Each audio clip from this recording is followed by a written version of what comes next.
అందరికీ నమస్కారం. నేను డాక్టర్ శిరీష, పల్మనాలజిస్ట్, శ్రీవారి హాస్పిటల్ ఆత్మకూరు.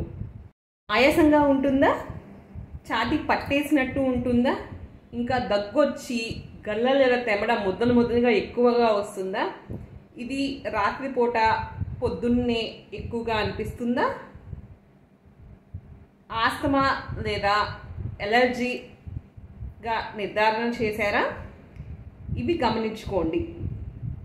మీ దగ్గర ఉన్న ఊపిరితిత్తుల వైద్య నిపుణుల దగ్గరికి వెళ్తే స్పైరోమెట్రీ అని టెస్ట్ చేసి ఆస్తమా నిర్ధారణ కనుక అయితే మీకు ఇన్హేలర్ డివైస్, ఒక స్పేసర్తో గొట్టం లాంటి ఒకటి ఉంటుంది, దాంతో పెట్టుకొని వాడుకోమని ఇన్హేలర్స్ ఇస్తారు. ఇన్హేలర్ విత్ స్పేసర్ అది కానీ, లేకపోతే చిన్న క్యాప్సూల్స్ చిన్న మిషన్లో వేసి పీల్చుకునేవి కానీ ఇస్తారు. ఇవి అబ్సల్యూట్లీ సేఫ్. కానీ ఇవి వాడిన తర్వాత నోరు పుక్కిలించుకోవాలి.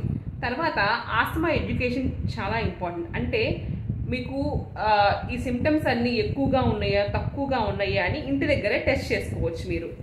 ఇటువంటి డివైస్ ఒకటి ఉంటుంది, దీని మీద నెంబర్స్ అవి ఉంటాయి అన్నమాట. దీన్నే PEFR డివైస్ అంటారు. ఇది ఊది ఇంటి దగ్గరే ఏ రోజుకి ఆ రోజు మీరు టెస్ట్ చేసుకోవచ్చు మీకు ఎంత సివియర్గా ఉంది అని చెప్పేసి. మీరు డాక్టర్ దగ్గర కనుక వెళ్ళినట్టయితే మీకు ప్రతిసారి మీ డివైస్ కనుక తీసుకెళ్తే మీరు కరెక్ట్గా వాడుతున్నారో లేదో చెప్తారు. Thank you.